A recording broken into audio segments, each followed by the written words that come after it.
Փաստորաթերթը գրում է Նիկոլ Փաշինյանի Թուրքիա մեկնելու եւ այդ երկրի նախագահ Ռեջեփ Թայիպ Էրդողանի հետ հանդիպման հետ կապված այս օրերին տարբեր տեղեկություններ են շրջանառվում, թե լրատվամիջոցներում, թե սոցցանցերում։ Դրանցից մեկը վերաբերում է նրան, որ Նիկոլ Փաշինյանը դիմել է Էրդողանին անկնկալելով վերջինիս միջնորդությունը հնարավորինս արագ Ադրբեջանի հետ կնքել խաղաղության պայմանագիրը։ Նա նշել է, որ ինքը փաստորեն ամեն ինչ անում է դրա համար, մինչև հոգու խորքը նվիրված է խաղաղության խաչմերուկի գաղափարին, պատրաստ է տարբեր զիջումների, դրա պատճառով լուրջ դժգոհություններ են հասունանում երկրի ներսում։ Ինքը դրանով ընդդիմության բերանը լեզու է դնում, սակայն Ադրբեջանը շարունակում է նորանոր պահանջներ առաջ քաշել։ Նշել են, որ իրենց տեղեկություններով հիմա էլ երկրում հանգիստ չէ, իսկ առաջիկայում սպասվում են նոր ակցիաներ ու կասկածում են, թե Փաշինյանը ի վիճակի է վերահսկել դրությունը։ Ավելին, Փաշինյանին հասկացում են, որ նա պետք է երաշխիքներ տա, որ ինքն ի վիճակի է վերընտրվել, մնալ իշխանության, հակառակ դեպքում որևէ փաստաթուղթ ստորագրելը կարող է անիմաստ լինել։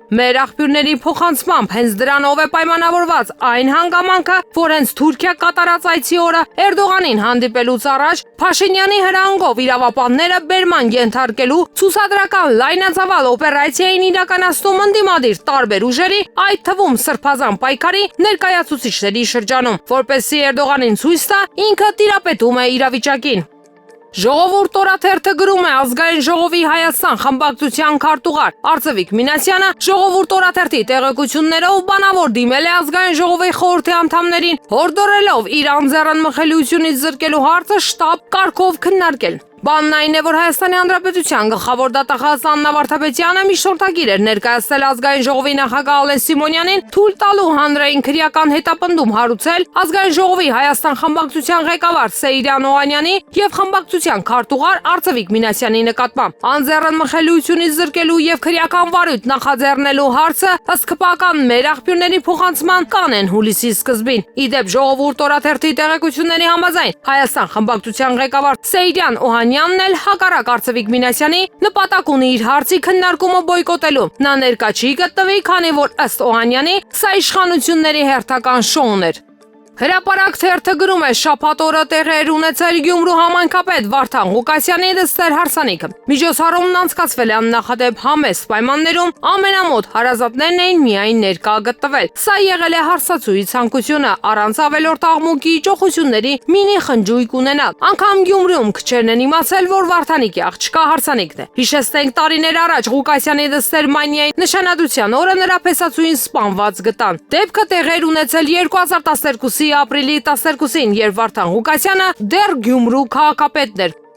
Հրապարակ թերթը գրում է ՔՊ-ում քննարկում են երբեմնի անաչառ իրավապաշտպան Հերիկնաց Տիգրանյանի առաջադրումը որպես ՔՊ վարչության անդամի թեկնածու։ Ոմանք կարծել են, որ նա հոգու խորքում հաշ է ամենօրյա ռեժիմով մարդու իրավունքների կոպիտ ոտնահարումների հետ, որոնց դեմ նախկինում պայքարում էր, բայց արի ու տես նա ոչ միայն հաշտ է, այլև ուզում է իշխանության վերին էշելոնի մաս կազմել, որն առաջինն է տեղեկանում բռնապետի կայացրած որոշումների մասին եւ մասնակցում է այդ անօրինական որոշումների կայացմանը։ Խոսում են նաեւ, որ ՔՊ ընտրիչների մեծ մասը Հերիկնազին չի ճանաչում, սակայն Փաշինյանի ուղղորդմամբ նրան կընտրեն։ Ազգային ժողովի այցերի ժամանակ Փաշինյանի հետ սրճող երջանիկների թվում է նաեւ Հերիկնաց Տիգրանյանը։ Առաջադրվել են նաեւ ՔՊ-ական падգամավոր Արմեն Խաչատրյանը, նախարար Դավիթ Խուդաթյանը, մարզպետ Սերգեյ Մովսիսյանը, այլք։ Ժողովուրդ օրաթերթը գրում է շուտով կլերանա 4-րդ ամիսը, ինչը Հայաստանի Հանրապետության միջազգային իրավական հարցերով ներկայացուցչի պաշտոնը թափուր է, ըստ էության քաղաքական իշխանությունը չի կարողանում պրոֆեսիոնալ ներկայացուցիչ գտնել։ Բանն այն է, որ այս տարվա մարտի 5-ին Եղիշե Կիրակոսյանը սեփական դիմումի համաձայն ազատվեց պաշտոնից։ Պատճառն այն էր, որ խաղաղության պայմանագրի շրջանակում Հայաստանը եւ Ադրբեջանը պայմանավորվել են միջազգային ատյաններից հետ կանչել միմյանց նկատմամբ հայցերը, ու այս հանգամանքով պայմանավորված Կիրակոսյանը ինքնակամ հեռացավ։ Իդեպ ավելի վաղ Նիկոլ Փաշինյանը հայտարարել էր, որ խաղաղության դեպքում Հայաստանի համար ընդունելի է միմյանց նկատմամբ հայցերը հետ կանչելը։ Եղիշե Կիրակոսյանն էլ քանիցս հայտարարել էր, որ երկու երկրների միջև խաղաղության հաստատման համար այդ հայցերը եւ դրանք հետապնդելը խոչընդոտ չեն միջազգային ատյաններում մեր իրավունքների պաշտպանության համար։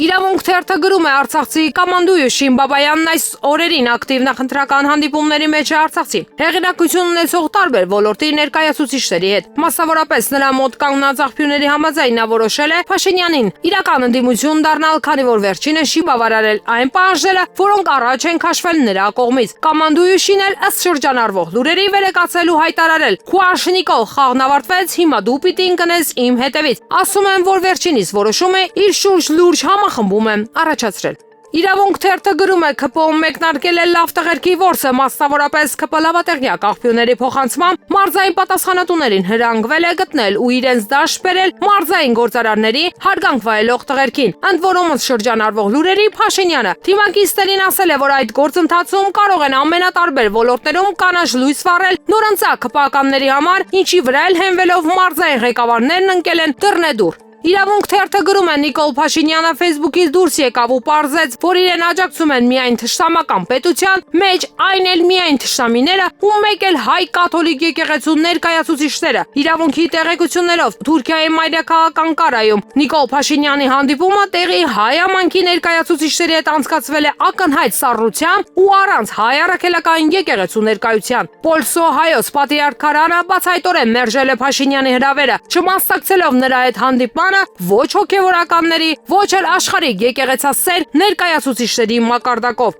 Հանդիպմանը հատուկենտ մարդիկ են բերվել լուսանկար ստանալու համար։ Ավելի ինչպես ավելի նշել էինք, պատրիարք գերաշնորհ Տեր Սահակ arczepiskopos Մաշալյանն այս օրերին անգամ Թուրքիայում չի եղել, այլ Միացյալ Նահանգներում էր։ Ընդ որում Սուրբ Աստվածածին աթորանիստ մայր եկեղեցում էլ Փաշինյանին դիմավորող անգամ բարև տվող հոգևորական կրկին չի գտնվել։ Այս փաստը, որ նույնիսկ հրավիրված լինելով Պատրիարք Քարանան բացակայում էր հանդիպումից, ուղիղ մերժում է ոչ միայն Փաշինյանին, այլ նաև նրա վարած քաղաքական գծին։ Սակայն պաշտոնական տարածած լուսանկարներում եւ տեսանյութերում երևում է հանդիպմանը ներկա միակ հոգևորականը Վարդան Ծայրագույն վարդապետ Ղազանչյանը ՔՊ լոգոյով խաղաղության խաչմերուկ թղթապանակը թևի տակ, որը ոչ թե առաքելական եկեղեցու ներկայացուցիչ է, այլ կաթոլիկ համայնքի։ Նա հանդիսանում է Թուրքիայի կաթողիկ է, բայց պատրիարքական կառավարիչը։ Եվ այստեղ է, որ առնվազն հայ կաթոլիկները պիտի իրենց հարց տան, թե արդյոք իրենց էր ներկայացում սույն վարդապետը, թե ինքն իրեն։ Փաստերը սկսում են հուշել, որ Փաշինյանը ԿՊ-ից բացի ուրիշ ոչ մեկ չունի։ Բոլորին հայոյեց, պատաբանեց, փնովեց ու մնաց միայնության մեջ։